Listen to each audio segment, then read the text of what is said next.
Hay historias que, por más que pasen los años, se niegan a cicatrizar. Bueno, historias que se clavan en la memoria colectiva de un país y que, cada cierto tiempo, vuelven a abrirse para recordarnos lo frágiles que somos y lo complejo que puede ser el ser humano. El caso de las niñas de Alcácer es, sin duda, una de esas heridas.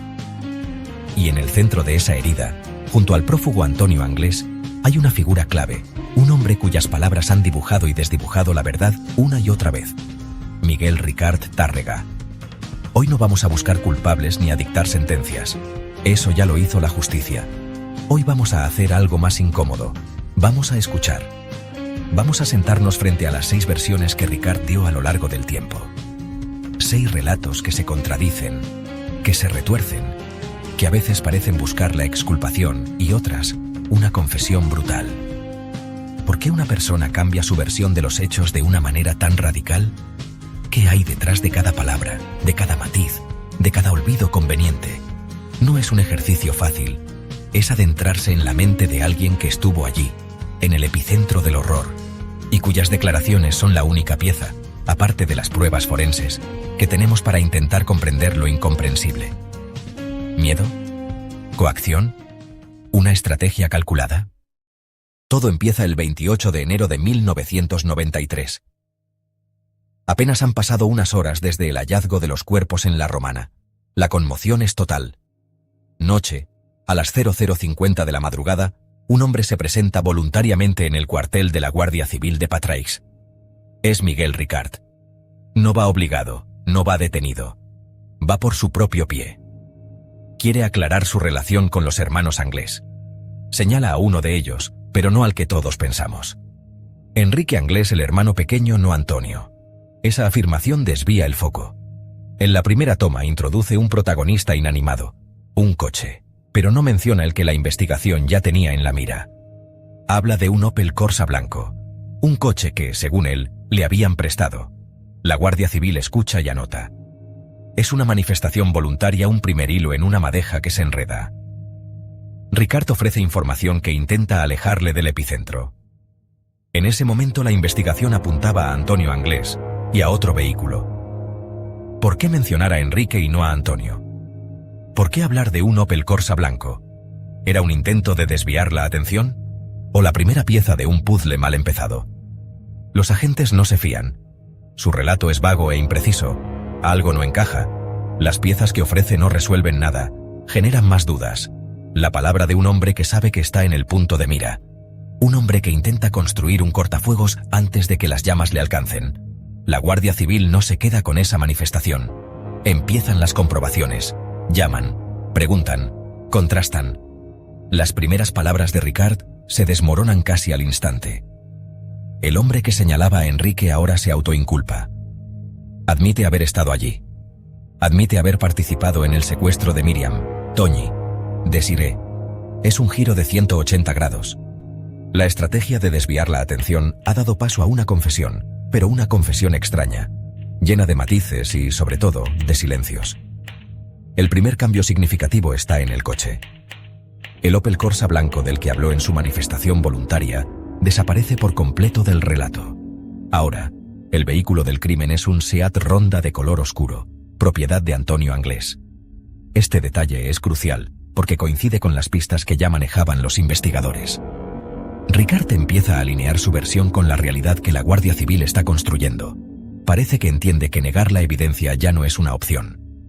Ahora se trata de modular su participación, de controlar el relato de los hechos.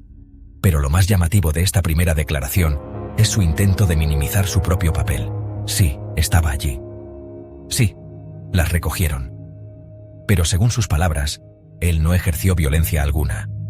Se presenta como un mero espectador, un acompañante pasivo arrastrado por la voluntad de Antonio Anglés. Admite algo terrible: haberse quedado a solas con Desiree en el coche mientras Anglés estaba con las otras 2 chicas, pero niega haberle hecho nada. Es una confesión a medias, un estuve allí, pero no fui yo, una fórmula que intentará mantener, con variaciones, durante mucho tiempo. Otro punto oscuro de esta declaración es la falta total de precisión horaria. Ricard no sabe o no quiere decir a qué hora ocurrieron las cosas. Habla de la noche, de momentos, pero no establece una línea temporal clara. Esta ambigüedad le sirve como escudo. Si no hay horas, es más difícil contrastar su relato con otros testimonios, con otras pruebas. Es una forma de confesar sin dar demasiadas herramientas a los investigadores, de mantener un cierto control sobre la narrativa de los hechos. Una confesión que parece más una estrategia de contención de daños que un acto de arrepentimiento. Al final, esta primera declaración oficial deja un sabor agridulce en los investigadores. Tienen una autoinculpación, sí. Tienen a un culpable confeso. Pero la confesión es tan vaga, tan llena de no recuerdo, y yo no hice nada, que se sienten como si estuvieran mirando una fotografía desenfocada. Saben que Ricard estuvo allí, él mismo lo dice, pero su papel exacto sigue siendo un misterio. Es evidente que oculta mucho más de lo que cuenta. La investigación sabe que tiene que seguir apretando, porque esta versión, aunque incriminatoria, no puede ser la verdad completa. Es entonces cuando llega la segunda declaración. Aquí, Ricard empieza a recordar detalles que antes había omitido. El primer ajuste importante es, de nuevo, el coche. Abandona la historia del Seat Ronda y vuelve al Opel Corsa blanco. Esta vez lo sitúa correctamente en la escena del crimen, coincidiendo con el vehículo que los testigos del pueblo vieron aquella noche. Es un intento claro de hacer su relato más creíble, de alinear las piezas de su puzzle con las que ya tiene la Guardia Civil sobre la mesa. Pero el cambio más sustancial de esta segunda versión es la aparición de una cronología. De repente, Ricard empieza a ponerle horas al horror. Fija la salida de su casa junto a Anglès sobre las 8 de la noche.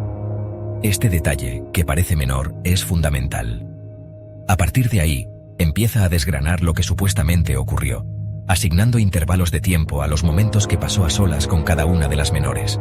Su memoria, antes tan difusa, ahora parece sorprendentemente precisa en lo que a horarios se refiere. En esta declaración, el relato se vuelve más crudo. Ricard ya no es solo un espectador pasivo. Describe cómo, mediante engaños, se llevaron a las chicas, y por primera vez admite la posibilidad de la violación. Aunque sigue intentando cargar la mayor parte de la culpa sobre Antonio Anglès, su propia implicación empieza a tomar una forma mucho más definida y siniestra. Ya no es solo el hombre que estaba en el coche, es el hombre que participó en el engaño y que se quedó a solas con las víctimas en circunstancias que él mismo describe como violentas. Lo interesante de esta segunda declaración es cómo resuelve las incoherencias de la primera. Es como si le hubieran mostrado las piezas que no encajaban, y él, metódicamente, las hubiera ido ajustando. ¿Vieron un Corsa blanco? Ah, sí, era un Corsa blanco. ¿Necesitan una hora de salida? Salimos a las 8.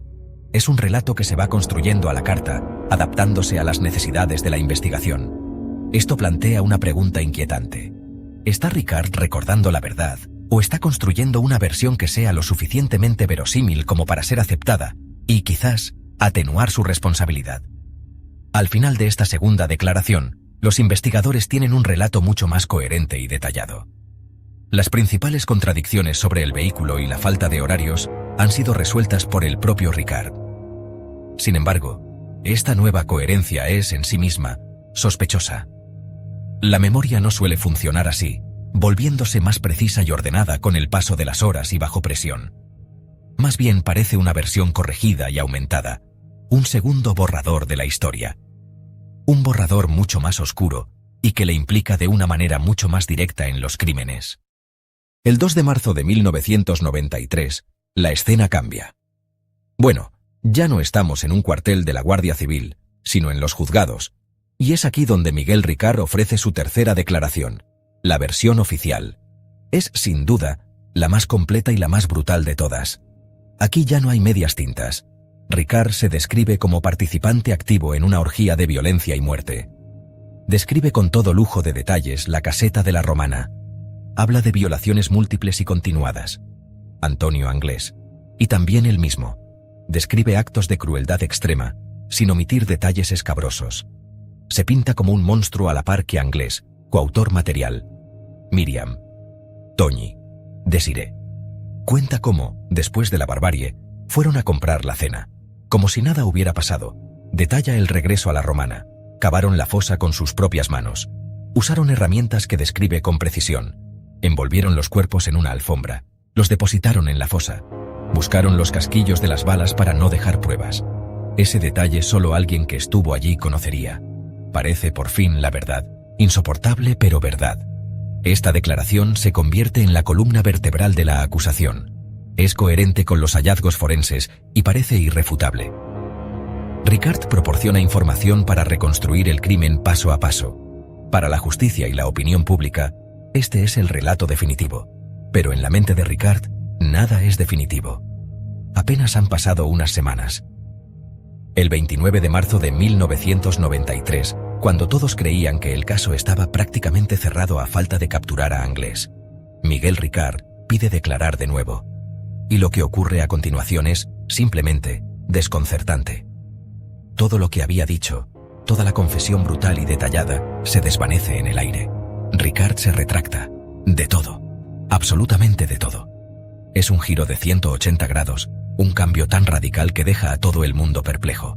La versión del monstruo se transforma en la versión del cabeza de turco.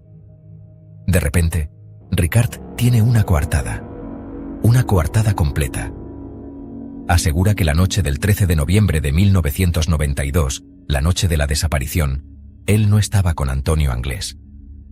Afirma que estuvo cenando en un restaurante y que más tarde se fue a dormir a casa de un amigo. Proporciona nombres, proporciona lugares, proporciona detalles, construye una narrativa alternativa completa, un universo paralelo en el que él no tiene absolutamente nada que ver con el crimen. Su confesión anterior, la que dio en el juzgado con todo lujo de detalles, ahora la atribuye a las presiones y torturas de la Guardia Civil. Se presenta como un hombre inocente al que han obligado a memorizar y recitar una historia falsa para cerrar el caso. Esta cuarta declaración dinamita por completo la investigación. ¿A quién creer? ¿Al Ricard que confesaba con detalles que solo un participante podría conocer? ¿O al Ricard que ahora llora y clama su inocencia, denunciando coacciones? La justicia se encuentra ante un dilema mayúsculo. La confesión era la prueba principal contra él, y ahora esa prueba se tambalea. Se abre la puerta a la duda. Se abre la puerta a la incertidumbre. ¿Es posible que todo fuera una invención? ¿Es posible que la Guardia Civil le obligara a confesar un crimen que no cometió? La estrategia de Ricard es clara: sembrar la duda, crear una fractura en el relato oficial. Sabe que una confesión obtenida bajo coacción puede ser invalidada, y se aferra a esa posibilidad. Su retractación no es solo una negación, es una acusación directa contra las fuerzas de seguridad del Estado. Transforma su propio juicio en un juicio sobre los métodos de investigación. Es un movimiento audaz y desesperado. Ricard ya no niega haber estado allí, pero introduce a dos nuevos personajes en la historia: Mauricio Anglès, otro de los hermanos El Nano. De repente, la escena del crimen se llena de gente. Ya no eran solo él y Antonio Anglès. Ahora, según Ricard, eran 4. En esta nueva versión, su papel vuelve a cambiar. Se aleja del centro de la acción. Afirma que él solo presenció cómo los otros 3, Antonio, Mauricio, El Nano, se encargaban de la inhumación de los cuerpos. Incluso llega a afirmar que presenció uno de los asesinatos, pero que no pudo identificar al autor material del disparo. Es una forma de admitir su presencia, algo que las pruebas ya sugerían, pero diluyendo su responsabilidad entre más personas. Pero la metamorfosis de su relato no termina ahí.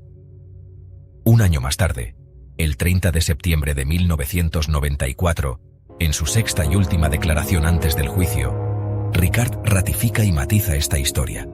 Es la versión definitiva con la que llegará al banquillo. En ella, las violaciones fueron cometidas por Antonio, Mauricio y El Nano. ¿Y él? ¿Qué hacía él mientras tanto? Según sus palabras, se quedó en el coche, escuchando música. Una imagen surrealista y autoexculpatoria que choca frontalmente con la confesión brutal que había hecho en el juzgado. En esta versión final, los disparos que acabaron con la vida de las niñas ya no ocurren en la caseta, sino al aire libre. Afirma haber escuchado 3 detonaciones, pero sigue sin poder o querer identificar al tirador. Es un testigo auditivo, no visual. Una vez más, se coloca en una posición que le permite admitir que sabe lo que pasó, sin tener que admitir que lo hizo, o que lo vio hacer directamente. Es la culminación de su estrategia: estar sin estar, saber sin ver, participar sin actuar. Además, en esta sexta declaración, niega todos los detalles técnicos que había proporcionado en su confesión más cruda. Ya no sabe cómo cavaron la fosa, ni cómo envolvieron los cuerpos, ni nada sobre la búsqueda de los casquillos. Todo ese conocimiento que parecía incriminarle de forma irrefutable, ahora lo atribuye a la invención de la Guardia Civil. Cierra el círculo volviendo a la idea de la coacción, pero manteniendo una presencia testimonial en la escena. Una versión rocambolesca, diseñada a medida para intentar salvarse en el juicio. 6 versiones, 6 hombres distintos en la piel de uno solo. Y así, llegamos al final de este laberinto de palabras. 6 versiones. 6 relatos que se anulan, se complementan, se contradicen hasta el extremo. Hemos pasado del «yo no fui», fue Enrique al «yo», no estuve allí, pasando por la confesión más atroz y terminando en una historia con nuevos protagonistas. Él, un simple espectador en un coche. ¿Qué nos queda después de escuchar todo esto? Nos queda la duda, la perplejidad y una profunda sensación de desasosiego. La verdad judicial condenó a Miguel Ricard, pero la verdad de su relato sigue siendo un enigma. Estas contradicciones brutales no son solo la crónica de un acusado intentando eludir la justicia. Son también un espejo de nuestras propias miserias como sociedad. Reflejan cómo la presión mediática, la necesidad de encontrar culpables y la complejidad de la mente humana pueden convertir una investigación en un campo de batalla narrativo. Cada versión de Ricard alimentó teorías, debates y un dolor que se hacía más grande con cada nueva declaración. Su palabra se convirtió en un arma de doble filo, incriminatoria para él y corrosiva para la confianza en el sistema. Al final, este caso nos deja una lección amarga. A veces, ni siquiera la confesión más detallada es garantía de verdad. A veces, la palabra humana es el terreno más pantanoso.